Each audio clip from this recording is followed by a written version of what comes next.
Bukan, bukan, bukan Ummi Rauhun Warehanun, bukan. Tolong dipahami. Yang membuat NW dan NW ini Menteri Menhumkam. Menhumkam dihadirkan dua cucu Datuk Maulana Syekh kan, cucu malah yaitu yang mulia yang kita cintai Tuan Guru Bajang Zainul Majdi Doktor, kemudian Tuan Guru Zainuddin Sani Doktor juga di kantor Menhumkam. Mana Anda pilih? Pemerintah ikut campur tangan. Kalau saja pemerintah tidak ikut campur tangan, tidak akan ada NW dan NWDI. Mohon dipahami ya. Mohon anak-anakku pahami. Mohon. Pemerintah akhirnya dua cucunya beliau ini memilih saya NW, Tuan Guru Zainul Majdi NWDI.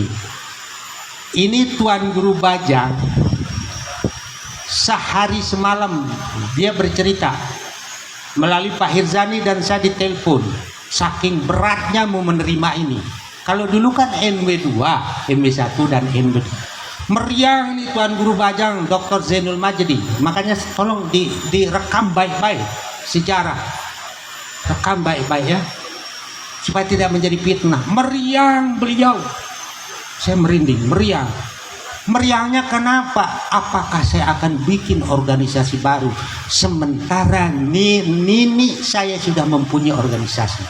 Ini perlu dipahami. Jadi berangkat dari situ, anak-anakku saya yang banyak mendapat pelajaran bahwa muridku adalah keluargaku. Suatu contoh di hizib dimasukkan murid-muridnya, di wasiat dimasukkan. Jadi saya bilang semua keluarga kita di Jakarta ini. Nah, alhamdulillah beliau dua-duanya sudah menyadari. Makanya kalau ada yang ngomong begini ngomong begitu, saya bilang kalau saya kan karena murid yang bodoh, awam, dan terlalu banyak komentar, mang gua pikirin udah cukup. Saya selalu ngomong itu. Kenapa jawaban songong begitu? Karena saya merujuk, saya hanya kembali ke guru besar saya yang sudah memang langsung, bukan kata orang ke saya sendiri yang banyak dipesankan oleh beliau. Bahkan istri beliau yang namanya almarhumah Hajjah Nini Rahmatullah sama, Umi dua-duanya sama ngomongnya, saya tidak menyuruh kamu membela saya Suhedi, tapi tempatkan posisimu yang sebenar-benarnya. Karena beliau tahu saya dekat banyak mendapat pesan dari Datuk Maulana Syekh. Gitu. Itulah sebabnya. Mohon maaf, jangan salahkan guru kita Ustaz Haji Muslihan Habib, jangan. Supaya jelas ya. Beliau mau menerima pengurus atas tawaran sana, mohon maaf. Beliau bilang, "Bagaimana Kak Tuan?" Sedangkan kita, saya dengan tegas ambil, karena ini perjuangan. Nanti juga nyatu nanti biar kan pastabikul khairat. Selama saya bilang Tuan Guru Dr. Zainul Majdi ngajak kita dalam kebaikan, oke. Kecuali kalau dia ngajak kita keburukan, ngapain? Yang kedua, nggak apa-apa, di mana kantornya, nggak perlu kantor, di sini aja, Dinda. Yang penting intinya memperjuangkan aurat perjuangan Datuk Maulana Syekh, nggak apa-apa. Maka kalau di sini nggak ada yang ngomongin NW, NWDI, satu NW doang. Terjadi gejolak bahwa Suhedi itu biang keladinya, nggak apa-apa.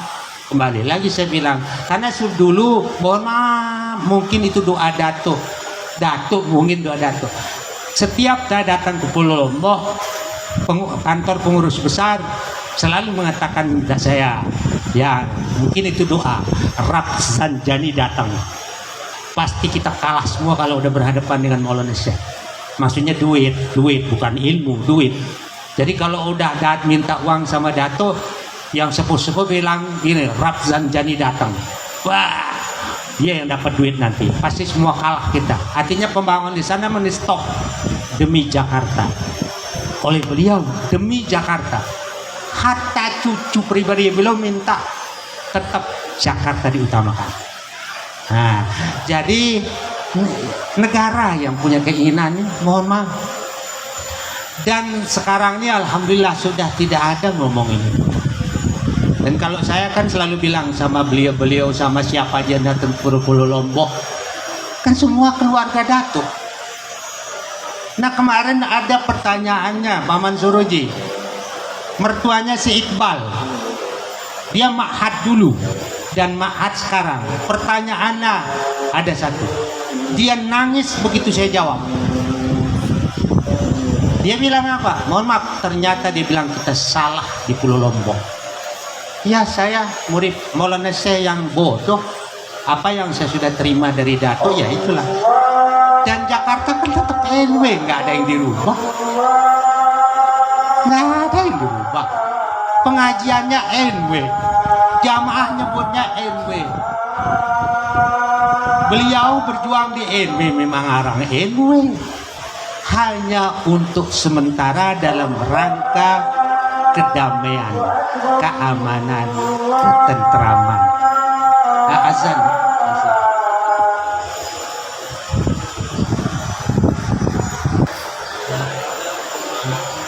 Oh, berarti kita nggak dengar ya. Saya tulisin itu. Clear, anak-anakku? Clear. Selama fastabiqul khairat. Bahkan istri saya menasihatin saya, mohon maaf. Ini ada istri saya. Dia bilang begini, kebetulan salah satu terahnya Datuk kan.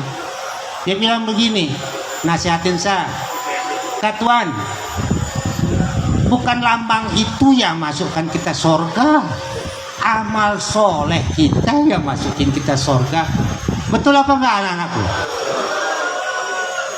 Bahkan dulu ada peristiwa loh, peristiwa almarhum guru kita, mudah-mudahan selamat dalam kubur, salah berfatwa Dinda, dan orangnya langsung ngomong ke saya pada waktu nginep di sini dulu, guru-guru kita. Dia ngomong di jamaah, kan sekarang apalagi ternyata pure juga sekarang. Nah, ternyata dulu pernah kelak, dan sekarang banyak ceramah-ceramah guru-guru kalau ini. Nah, beliau di pengajian begini, kalau meninggal ini bawa azimat ini bawa azimat ini, mungkar nakir, malaikat yang nanya dalam kubur itu tidak berani datang. Dato' Maulana Syekh dapat laporan dari jamaah, namanya Al-Makurlah Tuan Guru Haji Fihiruddin, karena memang orator, langsung dipanggil Maulana Syekh oleh Dato' Maulana Syekh. Fihiruddin, orangnya cerita, mudah-mudahan selamat dalam kubur, mami kita kan sering gitu. Fihiruddin, itu salah etikatmu. Kalau bahasa sana etikat, akidah itu. Kenapa laporan jamaah kamu bilang bahwa zimat ini kalau meninggal bawa zimat di dalam kubur mungkar nakir, tidak berani datang, takut datang. Itu etikat orang Islam, rusak sama kamu. Mungkin kalau dia nggak tua mungkin ditempelin sama Datuk Maulana. Azimat itu tidak bisa dibawa ke dalam kubur. Amal solehmu melalui perjuangan Nahdlatul Wathon itu yang kamu bawa. Salah nggak guru kita? Kan nggak juga. Maka benar kata istri saya. Saya juga nasihatin anak saya. Selama kebaikan sebelum datang pertolongan Allah, bantulah NW, bantulah NWDI. Nanti juga satu, mau kemana sih? Kan dunia ini cuma satu.